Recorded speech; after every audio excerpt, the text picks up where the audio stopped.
All right, just to, in respect for everybody's time, let's go ahead and at least kick off some introduction stuff, and it'll take us a few minutes to get into the actual content anyway. So, um, uh, thanks everybody for coming, whether you're watching live, which we're excited for everybody who's coming to these things live, or the people who are watching these things on demand afterwards through YouTube, and that is always a question. These things are being recorded, so if it's something that you want to watch again and again and again, I'm sure you do. Feel free. We have a YouTube channel, and we'll make sure that gets out to you. But if you can't find it, just search for Tag CXO in YouTube, and you'll find it. That has this one and the other ones we've had in this series as well. So we're excited. This is part 3 of a topic that is on everybody's mind these days, and we're trying to add some clarity and from an executive standpoint, really understanding what you should be worried about.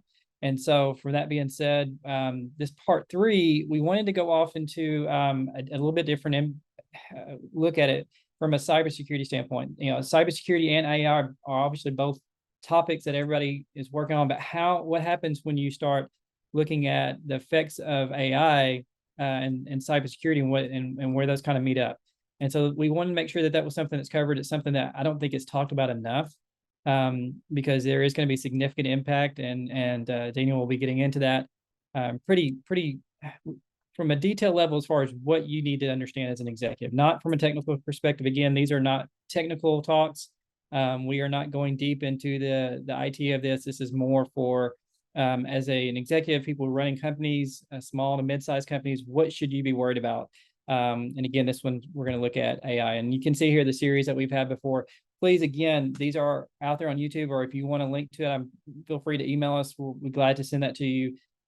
We talked about the first one on, just kind of general, how do you, how is delivering? I think we have a couple in here, but the first one was, generally generative AI, the effects on the market, and how people should be looking at that, and what you should be planning for that. And of course, the second one was on delivering margin expansion, more of the business and the financial impact of AI on the organization. I apologize, the slide has got a mistake in it, but then of course, we're going on to the one we have today, the friend and foe, the AI and the impacts on cybersecurity. And then the last one we're going to do, again, we'll introduce at the end, but it's more on how your employees are using it and setting up for success with that. So we'll talk about that more at the very end.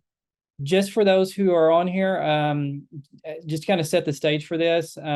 If you're in here live, you will have the ability to be able to ask questions. This is set up to be kind of a panel discussion as well. We are going to do some introductory kind of setup for this, but we do welcome and want to hear what your questions are. There is a Q&A button within side of your Zoom. So if you have questions, please answer those. We will make sure that they're addressed either live or somebody will be answering those as we go through it. So please do that, or in chat, or whatever way that you want to be able to get those questions to us. But again, as a panel discussion, we'll have our own panel questions, but we definitely want to hear what your thoughts and questions are on this. So please feel free to do that. I'm in the introduction right now. We'll give a quick introduction of everybody, and I'm going to kick this over to the guys of the hour pretty quickly. We'll introduce Tag CXO, who's hosting this, again, very quickly, and then of course our 2 speakers today that are going through. It's Ken, who has been doing these last couple that you guys may be if you've watched any of the last ones, you already know him, but we'll introduce him again. And of course, Daniel as well, as our cybersecurity expert and partner that we work with a lot on that. So they're going to talk about generative AI. Ken will kind of go into that again, just to kind of set the stage for this. And then Daniel will go into securing AI models, the cybersecurity part on this, and then we'll go into the panel discussion. For those of you who are not familiar with TAG, and I hope everybody is, but if you're not, TAG was started by Paul Tyson a number of years ago after working as an executive himself, CIO in many organizations, and just seeing this need from companies, whether they're all the way from startup small companies to mid-sized companies, to be able to truly have technology leaders within their organization to lead these organizations from an IT perspective. And that's why you'll see the tagline, technology leadership solved. Truly, that's his passion, is to find executives within his network, and building that network of executives that are making a difference in companies, again, from the small to mid-sized companies, and truly being able to provide value that goes beyond what they're getting from just kind of having people that are taking over, and doing that in a way that allows them to do that in a very affordable way. And you can see some of the services here. We won't go into those, but A lot of it is fractional, being able to have executives on a part-time basis from executives who have been doing this for a very long time. And I will say the executives we work with, for the most part, are very much people who have done this in the past and not consultants who have done this as just a consulting job. So a lot of real world experience here, and his network of leaders that he has continues to grow. And it's been an absolutely awesome time working with these guys. Just to introduce really quickly the speakers for today. Daniel has, obviously, as you can see here, a wealth of knowledge in this area. Again, top 100 most influential Hispanics in technology. He's written books, as you can see here, Cybersecurity Essentials, and a number of other ones as well, and been published in a lot of different ways. But Daniel's got just tons of experience in the cybersecurity world, and he'll be leading that discussion from a cybersecurity standpoint on this. And then Ken and Rob, who's been here with some of the past, I think Ken's taken more of the leadership for this conversation, comes from a background of data and, of course, into the artificial intelligence world these days. And as you can see here, one of the most influential people in data. You can see his background as well, and top leaders in the world of AI. Truly tons of experience here, and these are the people that TAG gets to work with on a day-to-day basis, and that's something that that's really awesome for us. Kim, with that being said, I'm going to hand it over to you and let you kind of do the setup for kind of some of the things that we've been talking about with AI and how this kind of starts to kind of jump into the cybersecurity world. Thanks, Tim. Appreciate it. Yeah, before we jump into the impact of AI on cybersecurity, we thought it was important just to kind of level set on artificial intelligence. This may be some review for those of you who may have been in part of our previous sessions.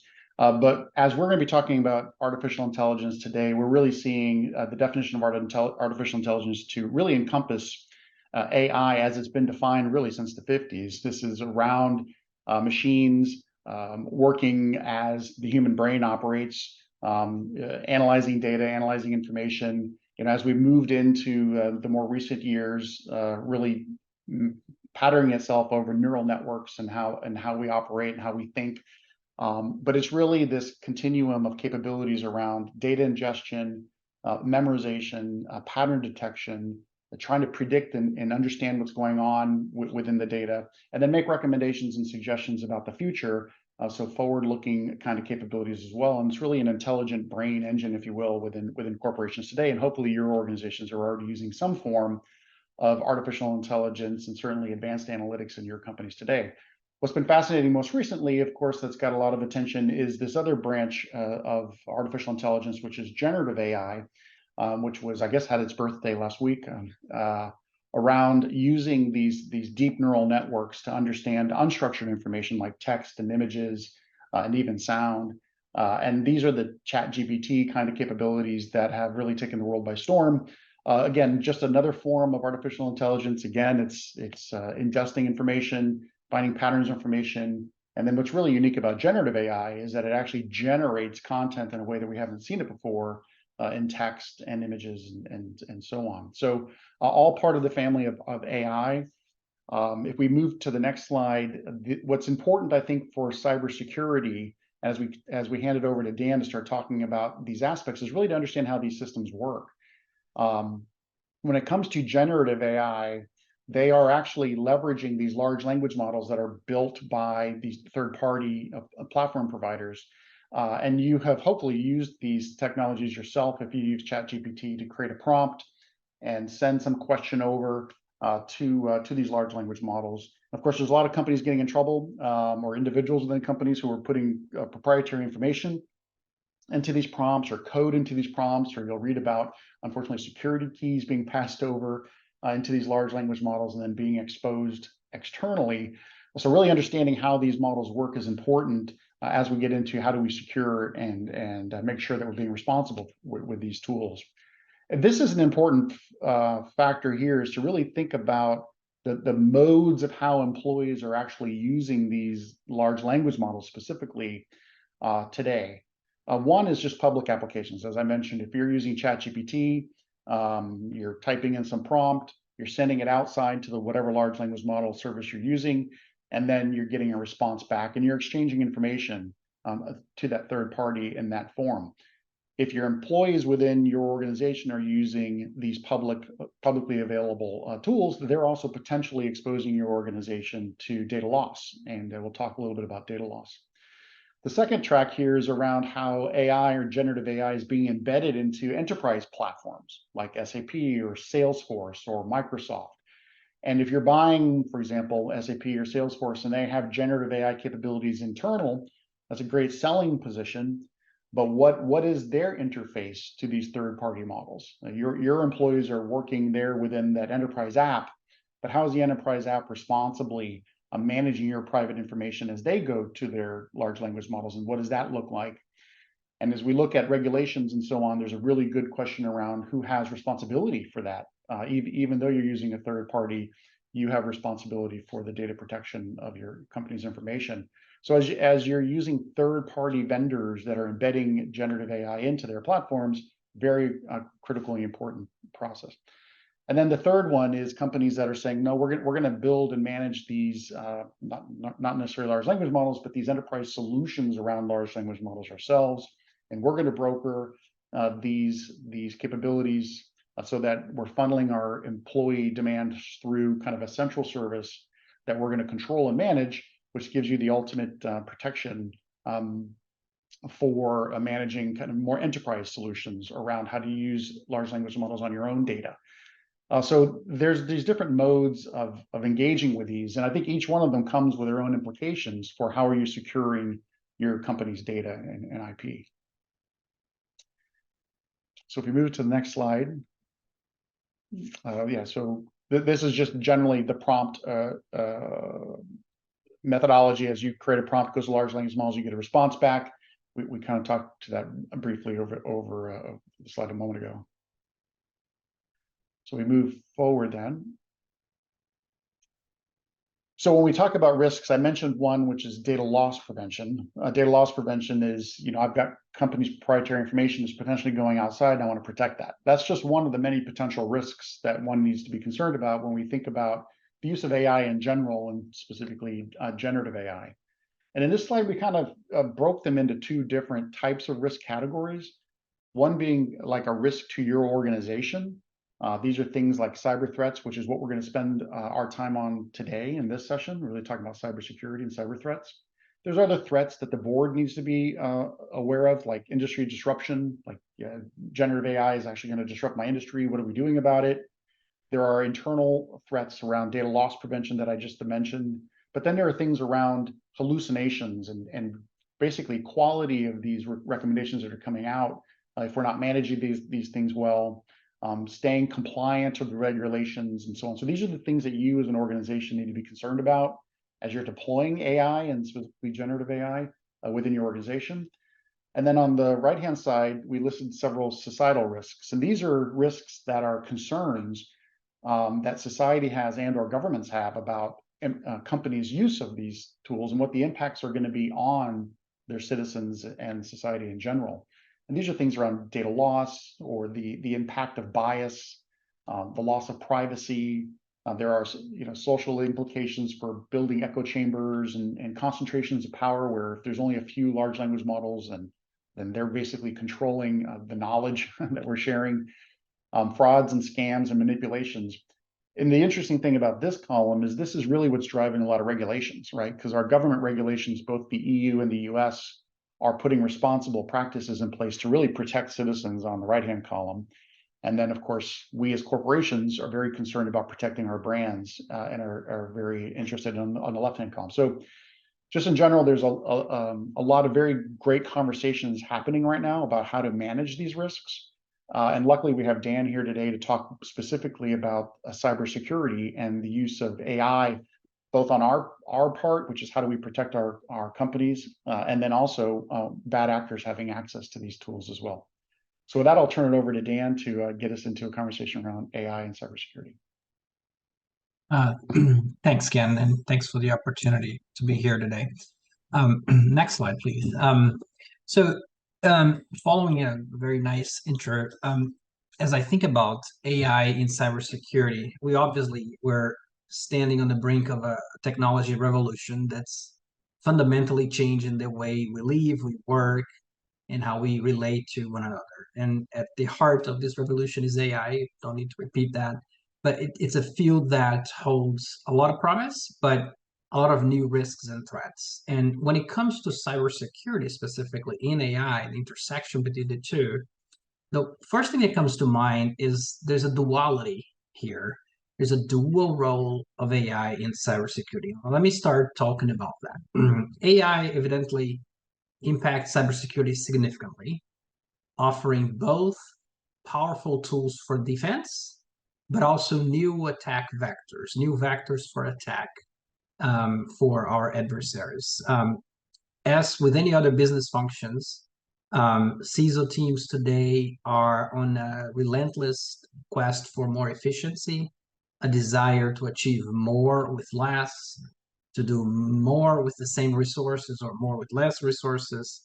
And AI applied to the domain of cybersecurity promises a world where productivity, creativity, and efficiency gains are not just goals, but they are tangible realities.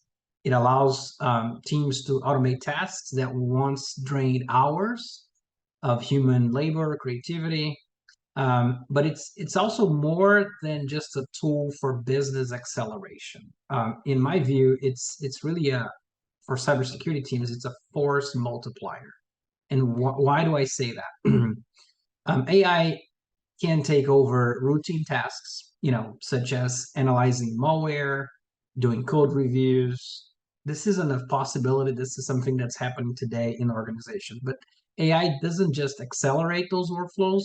It also has the potential to transform them. It allows cybersecurity professionals to focus on not only the mundane tasks that were done manually, but on more strategic, more value-added tasks that really require a human touch. Here's the duality of AI cybersecurity. It does two things. It reinforces the needs for CISOs to protect and defend, and we'll talk more about that later in this presentation as new asset classes and new targets emerge. But it also enables CISO teams that are seeking to thrive to become more efficient, more effective, and accomplish things that were considered impossible or not feasible before. But as we embed AI in our cybersecurity programs and our cybersecurity frameworks, let's not forget the importance of human judgment. You hear me talking about this a lot. The synergy between AI capabilities and human insight, when they come together, is really what fortifies our defenses. It's what I call the augmented intelligence, not just artificial intelligence, when they two work together. Next slide, please. The other side, as I mentioned, AI isn't just transforming business. It's also arming our adversaries with malware so advanced that it can learn to evade traditional controls and traditional detection mechanisms. Adversaries can now tailor phishing attacks that are becoming incredibly convincing. The very data that we use to train our AI systems has become an asset and a target. And it's truly a treasure in some cases for those that are looking to exploit new vulnerabilities and do something that will hurt a business. And there's a little bit more at stake. Some AI systems are true black boxes.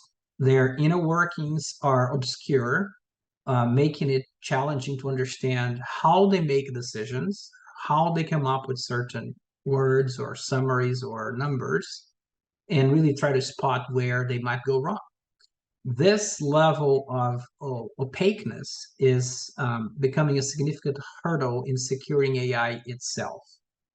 In response to this, what we're seeing is organizations trying to wave AI into the very fabric of risk management, making sure that we build our AI capabilities with an eye on ethical implications, a commitment to fostering AI literacy amongst our business and cybersecurity professionals.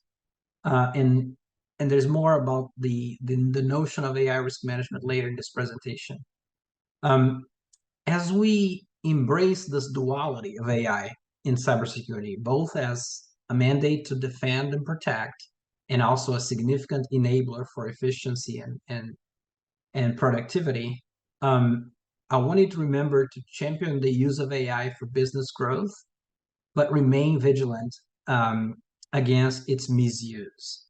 At the end of the day, it's really about finding that delicate balance where innovation meets caution, making sure that the digital world becomes a space of opportunity, not a space of vulnerability. Next slide. Here I want to talk about some emerging use cases in the field of cybersecurity where AI is already happening. There's three elements here. Examples on where mundane tasks are being automated. There's a vector here on threat intelligence and risk analysis, and then realistic phishing simulations. There are more. There will be more in the future. Another emerging use case that's not on the slide is how red teams and purple teams and blue teams, penetration testing teams are using AI in simulations. But for this, imagine a world where AI handles with precision and speed some of those tedious tasks that once they bog down our cybersecurity teams, right? So Gen AI reviews today lines of code for vulnerabilities, and it can recommend code changes to ensure certain security vulnerabilities are remediated. It's being used to draft comprehensive policies, security hardening standards. It can dissect more complex malware, really freeing our cybersecurity teams to focus on other tasks that are more innovative and strategic. AI is also at the forefront of threat intelligence and risk analysis. It's being used to identify and evaluate threats with an efficiency level that was once thought impossible. For a security analyst that's sitting in front of a console looking at thousands, sometimes millions of alerts a week, a day, having a tool that can automate some of that, that can do some of that triage, that's routine, mundane, and automatable is a game changer.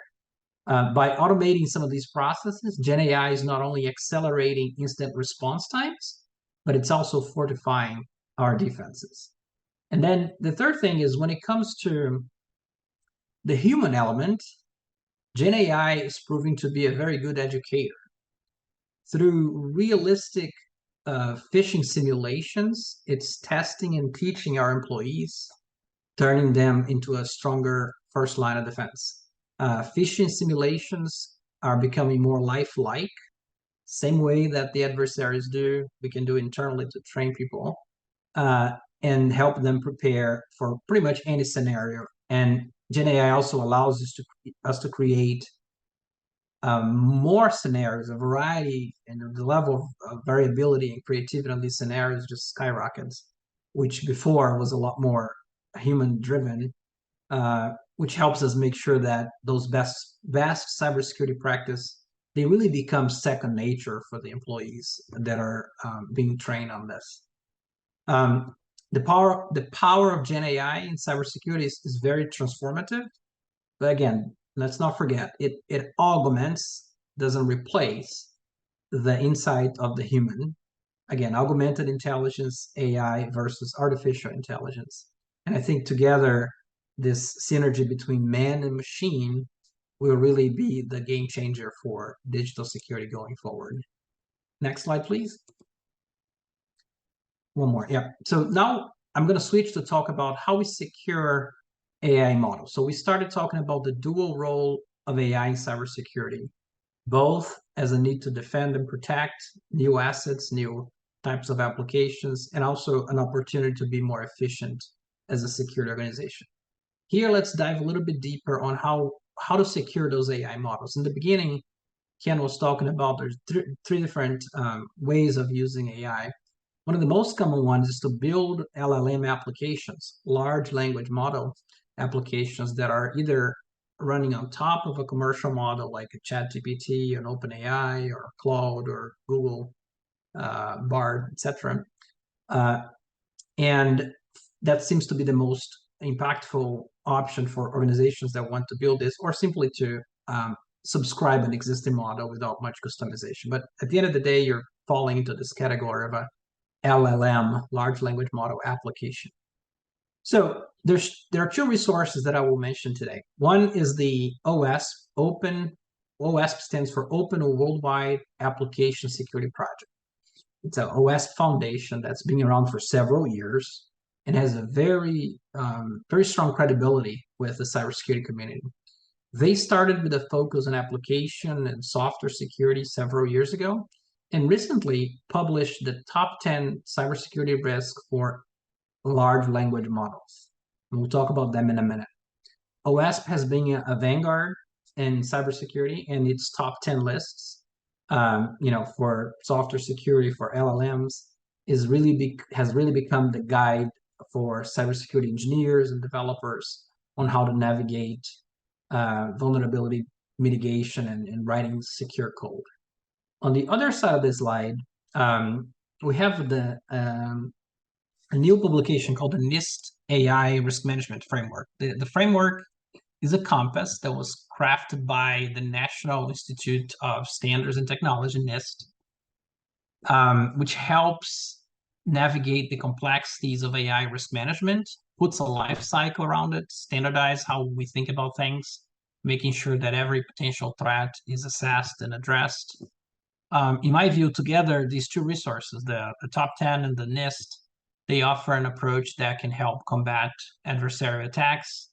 But they also remind us that securing AI, it's not just a one-time effort. It is a continuous journey that demands our diligence and adaptability.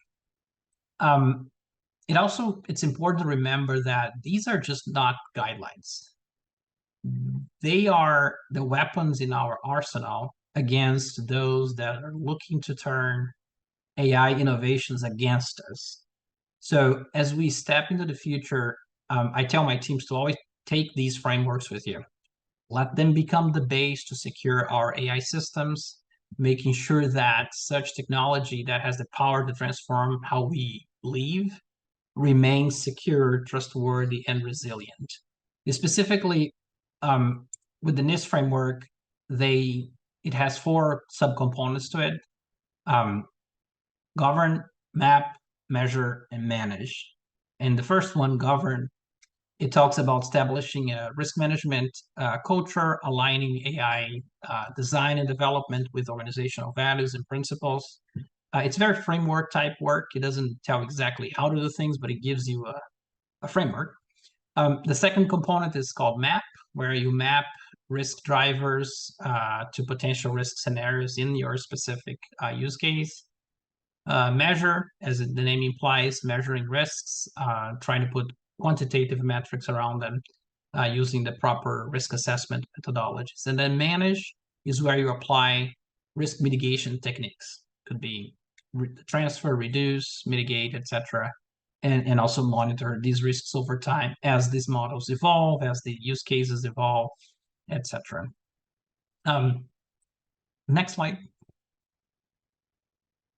So back to the OWASP document. So these are the top 10 risks that have been documented and have been shared with many cybersecurity teams. I'm not going to read all of them for you in detail here, but I'm going to highlight a couple ones. The 3 ones that have a star next to them: prompt injection, model denial of service, and sensitive information disclosure. I highlighted them here because those are 3 ones that have already been exploited in public cases.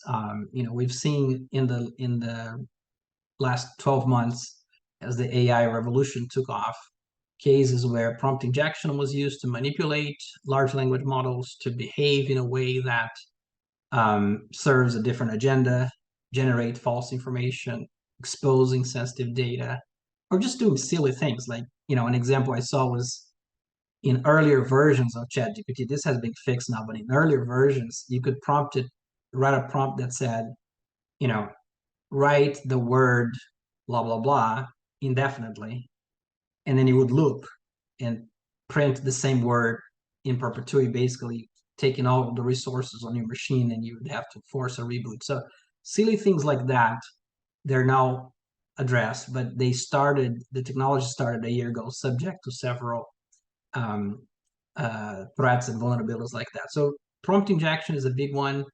This involves, again, where the interface where the user inputs their prompts, an attacker attempts to craft prompts that exploit the model, how it processes, manipulating it to produce outputs that are not what the user intends to do.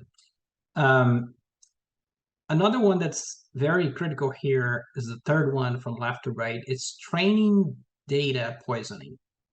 Training data has become very clearly a new asset for organizations that are using large language models, both the training data and the prompts.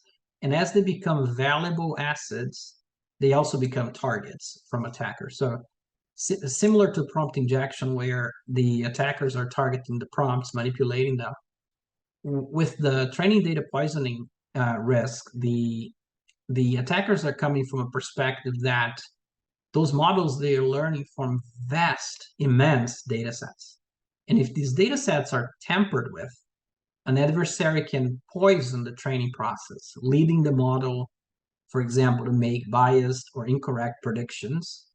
For example, an adversary might attempt to subtly modify certain data points into the training set and skew the model's understanding of certain concepts or entities, leading to a compromised decision-making. An example is if you're in financial services and using a training data set for credit decisions, right? That data set has to be protected. An attacker may attempt to manipulate that and tamper with it, and, for example, modify gender, race, income variables, which will impact how credit decisions are made by those same models. So, and then the last example I want to highlight here is model denial of service, which is one that has, again, already been exploited.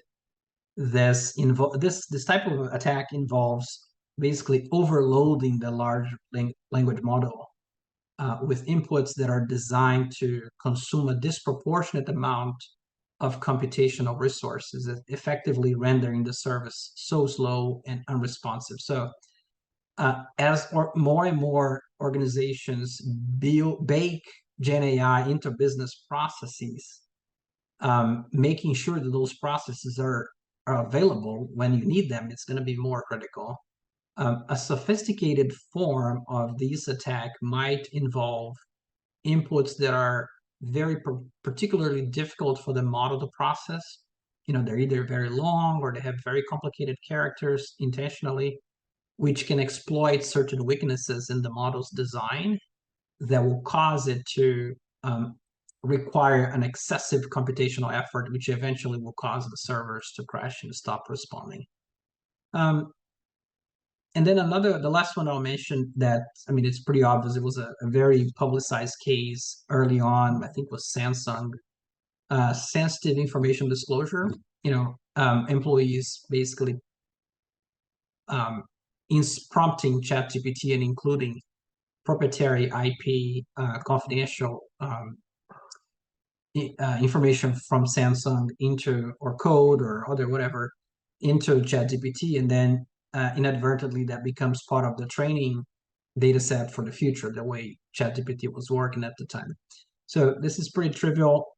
It's not new. The notion of data protection in cybersecurity is not new, but the idea that corporate data and sensitive data has to be protected, that has been around for several years, but it's coming repackaged here under the use case of these models needing data to be trained. So I love this list. I think there's a lot here to unpack.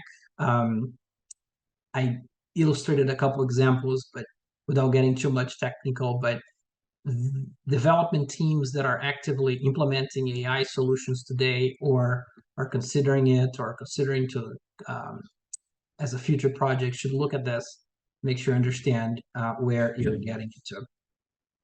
Next slide, please. All right. All said, technical and non-technical considerations. The use of AI in cybersecurity also raises important ethical considerations. As I mentioned earlier, the same tools that can be used to protect can also be used to attack. And the development of AI in cybersecurity is often, and has been my experience over the years, a race between defenders and attackers. This duality generates the need for a careful approach to the development and deployment of AI, with a strong emphasis on ethical considerations and the potential for misuse. As I think about ethical considerations, there's two principles at play here. Trustworthiness in AI and responsible AI uses, or responsible uses of AI. Trustworthiness in AI isn't just a virtue, in my view, it is a requirement. An AI that we can trust is one that operates exactly as intended, valid and reliable in every scenario. If you provide prompt A, you get response B. If you provide prompt A again, you get the same response B. This helps with safety, just like a dependable car that consistently, you turn it on in the morning, consistently the engine goes on, and you consistently get from point A to point B without failing for years and years. It's secure, it's safeguarded against intrusions that are threatening our privacy and the availability of those services and business operations. But trust in AI goes beyond just function. It's also about principles. Organizations that are consumers of AI service should demand transparency from the vendors and providers, where the workings of AI, how the models work, how those models make decisions, they're not covered in mystery, but they're open for all to see and understand. Models must be explainable with decisions that make sense for those who are consuming it. And above all, it must be fair, not perpetuating biases that divide us, but bridging gaps to bring us closer. And then my final thought here is responsibility in AI is really about stewardship. It's about making sure that our creations, our products are accountable for their actions when they make decisions autonomously, and that they align with our values. The last one, next slide. I'll conclude here and then we'll go to the panel. As I mentioned a couple of times, the AI impact on cybersecurity is profound, and it offers both defense tools and new attack vectors. Companies that are into this must approach the integration of AI into cybersecurity strategy with an awareness of these dual aspects, proactively managing the risks, but also leveraging the advanced capabilities and business benefits that AI provides. Risk management in the AI lifecycle will demand continuous attention. It's not a one-time exercise. It will require diverse experts with different disciplines, model, data, technology, business, cybersecurity, to make sure that those models are sturdy, reliable, and dependable. In the security organization, this requires a continuous investment in security research, training, ethical AI, and a general, what I call a cultivation of AI literacy amongst the cybersecurity teams and the business professionals. Those ideas and some strategies that we talk about today are not simple, I recognize that, but they are essential to secure an AI-empowered future. Thank you very much for your time today. I'll hand it back to Tim for panel questions.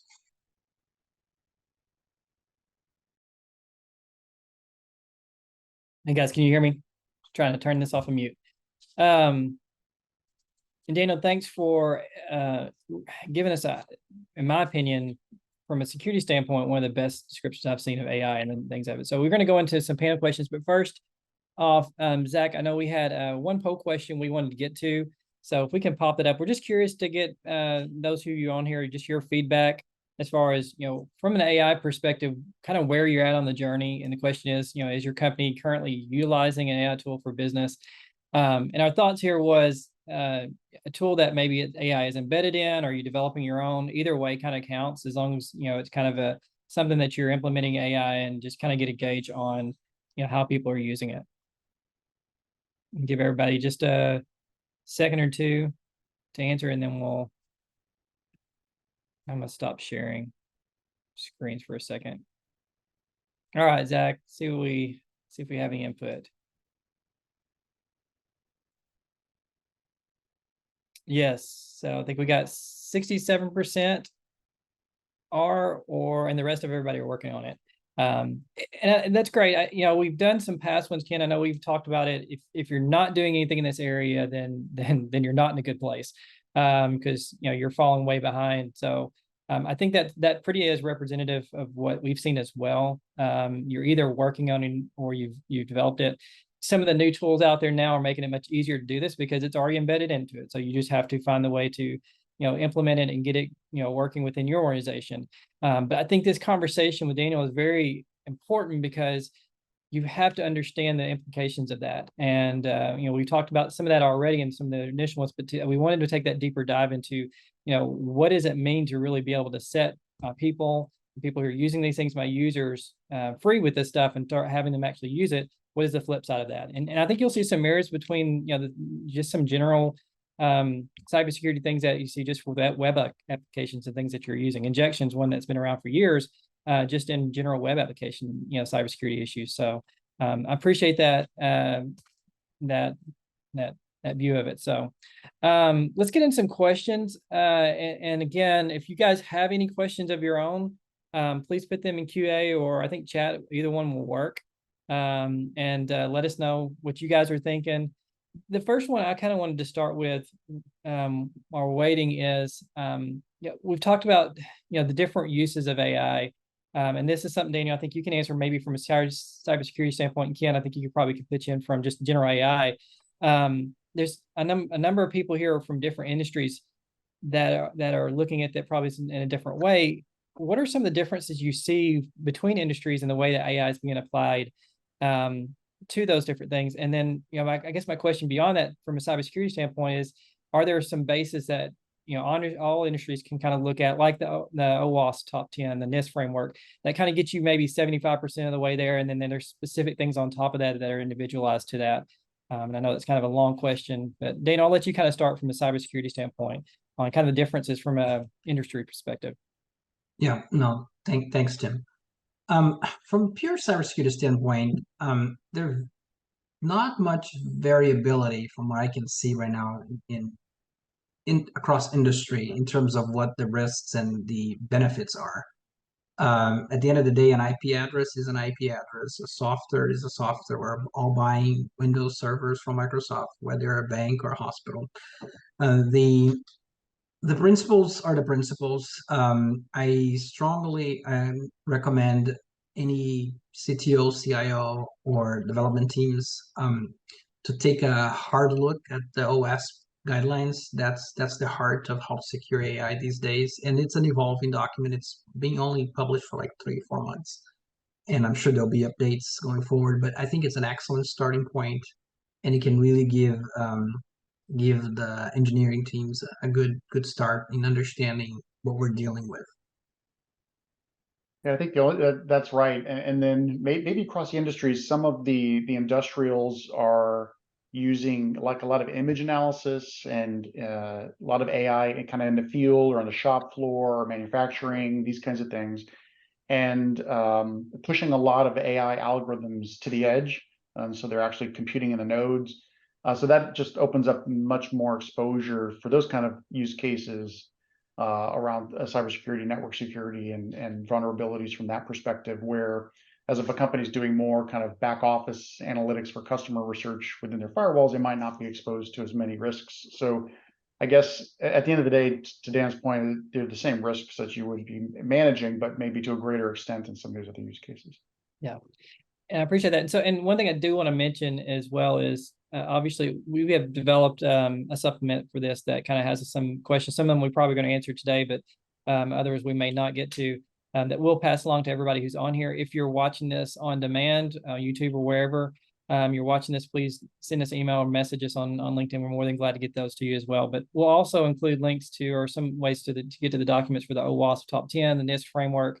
And then I don't mind, I think we can probably also share this actual presentation that we went through today that has a ton of information that Daniel's put in there, and Ken as well. You know, some things that we went through probably very quickly, but will allow you to be able to go back and say, okay, you can talk to your team, especially if you're a CEO or someone who's not in the day-to-day of this, talk to your CISOs or those people who are actually handling it and say, hey, are these things that we're actually, you know, looking at? So we'll make sure that you get that. Let me see. There are a couple of questions in the chat.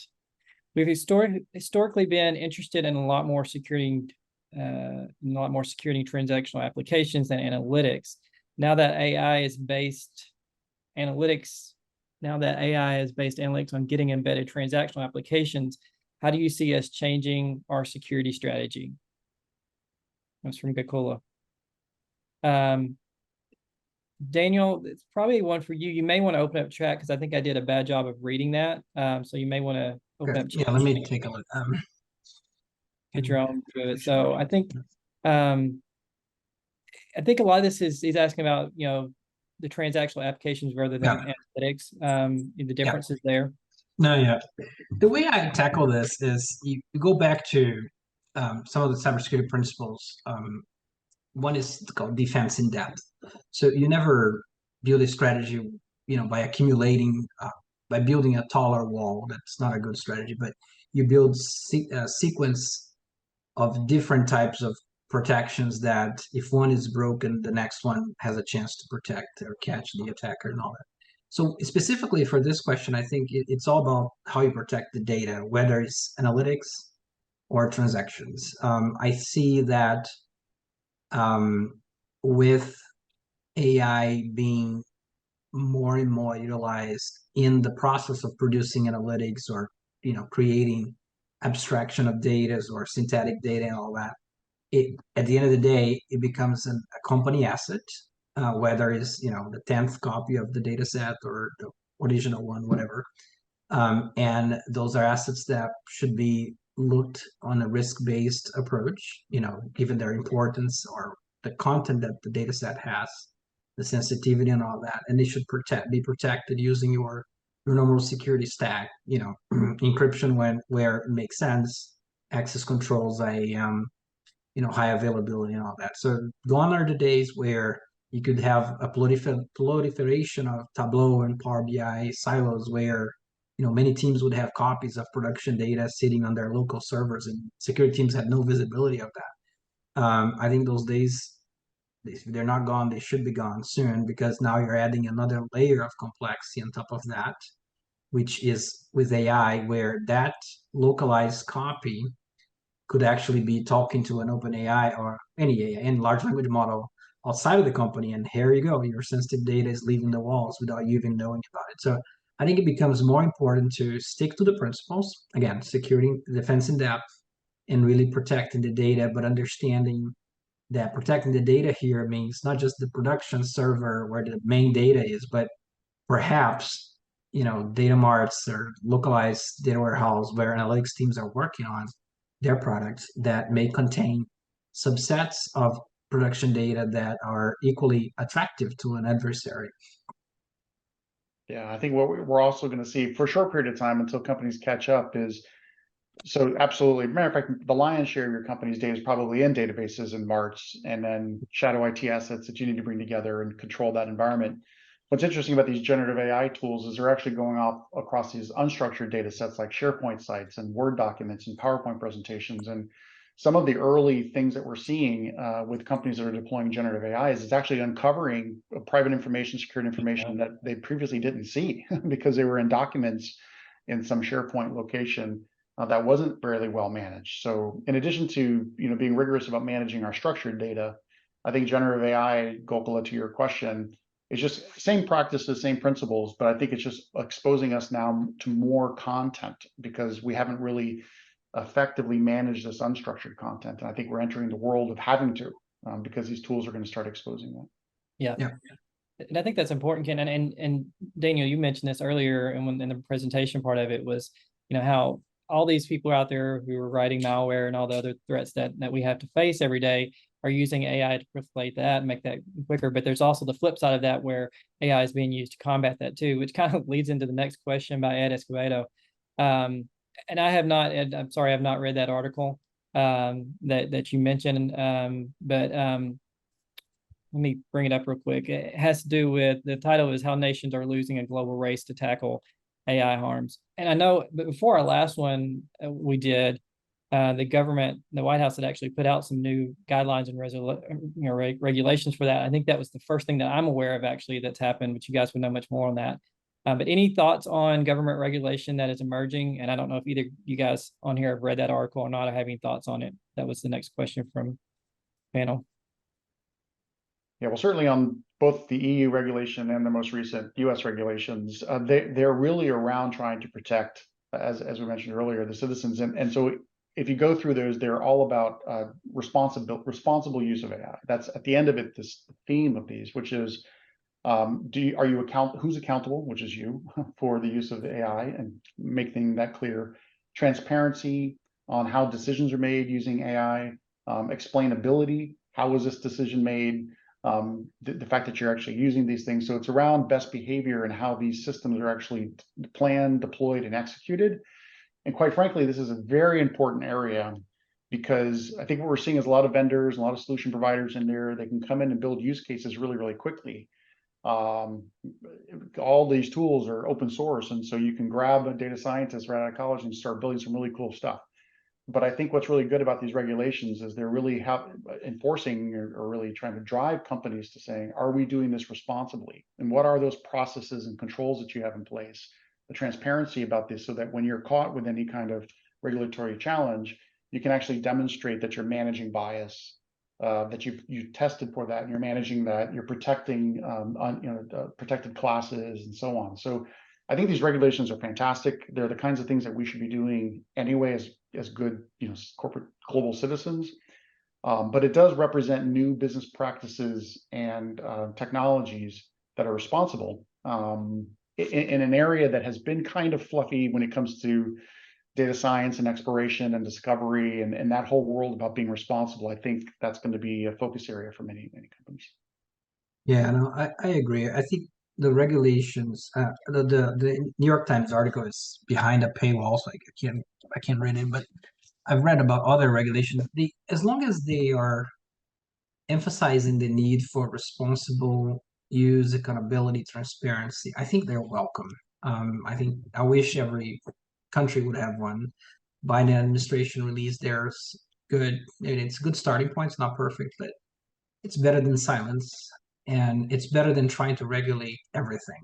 So I think stick to the principles is welcome. I think it will drive the conversation in the industry towards these topics, and it'll cause those conversations to happen and raise awareness.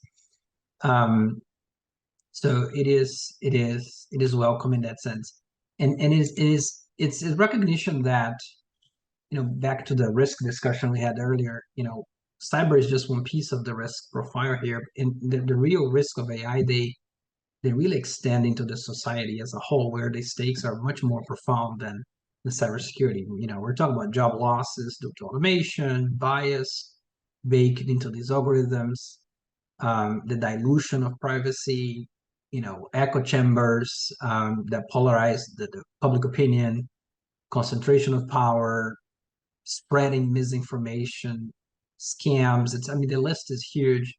So there's a lot more risks that go way beyond cybersecurity and data loss and data protection that are impactful to society as a whole. So I think it's okay, and I think it's a welcome addition that these laws and regulations are out there, as long as they don't try to constrain too much and kill innovation. But I think sticking to the principles is a welcome addition.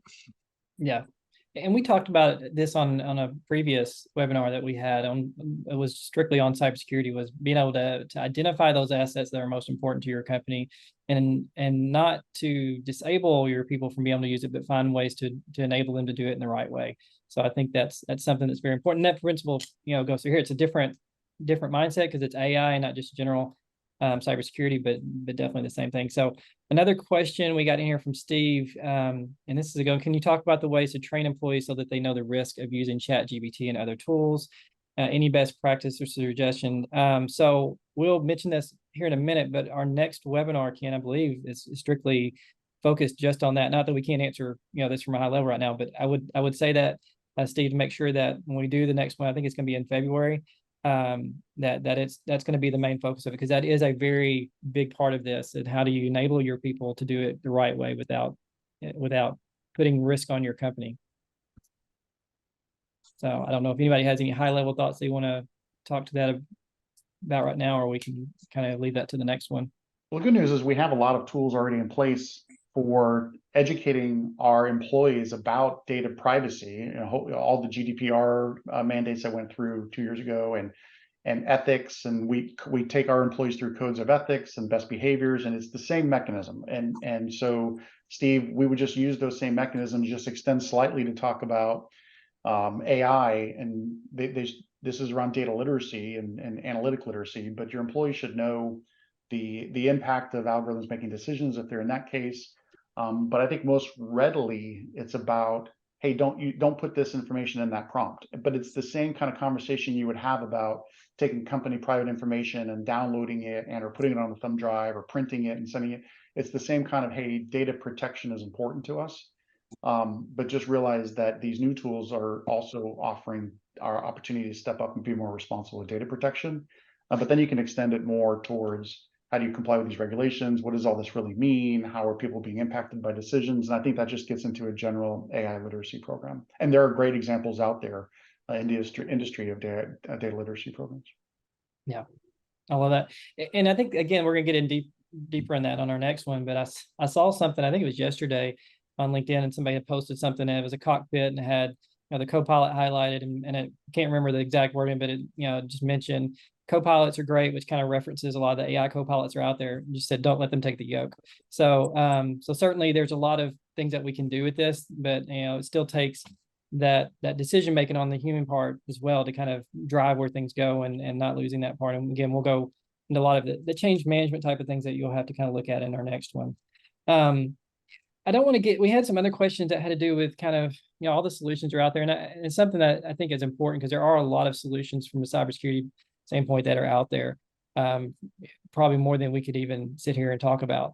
But I think we have like 2 minutes left. Maybe we can answer this quickly. Just from a general approach, is there are so many different places where this applies. What kind of would you, and Daniel, I'll let you, since it's more of a cybersecurity, I'll let you kind of answer this. What are your thoughts on, how as a company you kind of approach that, knowing that you can't go in and just say, we're going to secure everything's going to be locked down, we're going to implement this strategy, it's going to cover everything. How do you kind of take the first steps into making sure that things that you're doing from AI are secure from a cybersecurity standpoint, and kind of a general strategy for that? Yeah. So I think, as security teams, I think blocking and prohibiting is the wrong answer, especially in a type of technology that has such a massive, the fastest adoption in recorded history. So people will find a way to use it. So it's silly to think that you can go that route. The strategy that I've seen work, and it's really present a balanced and pros and cons kind of view, and educate people what AI is good at, what AI is not good at. The good, the bad, and the ugly side of it, and making sure people have AI literacy, so they can understand, the fallacies of, things like hallucination, that these models are language models. They're some sort of, there's some sort of a statistical calculator embedded within them. So if certain statements or certain texts exist in the training data set many times, it starts believing that is true.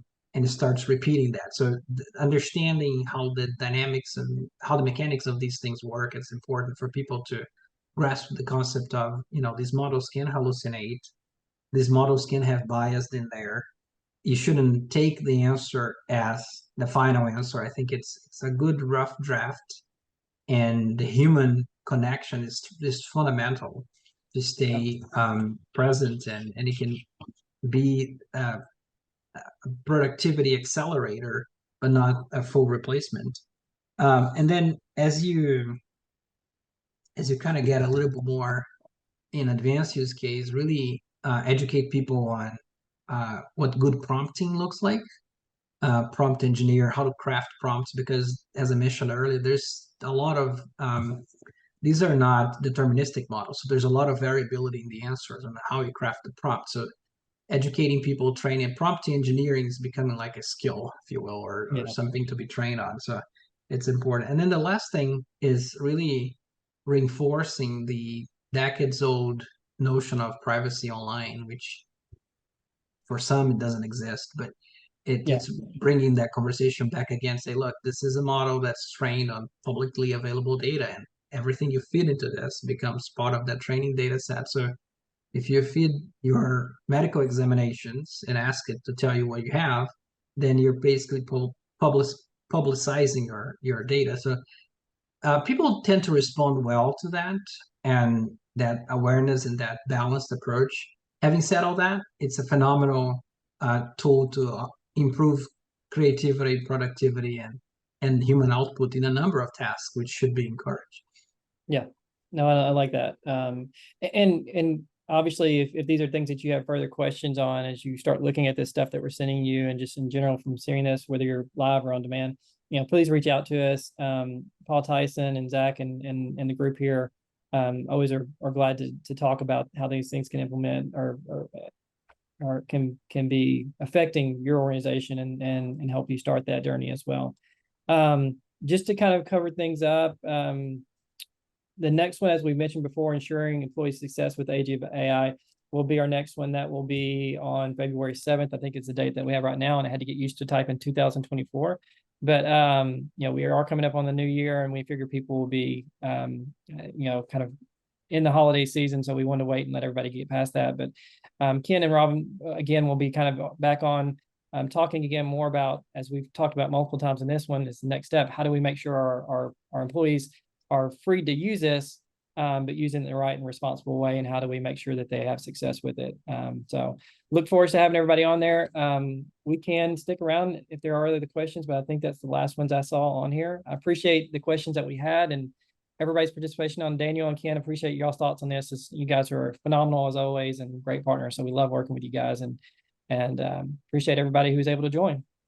Everybody have a great day, and thanks for joining.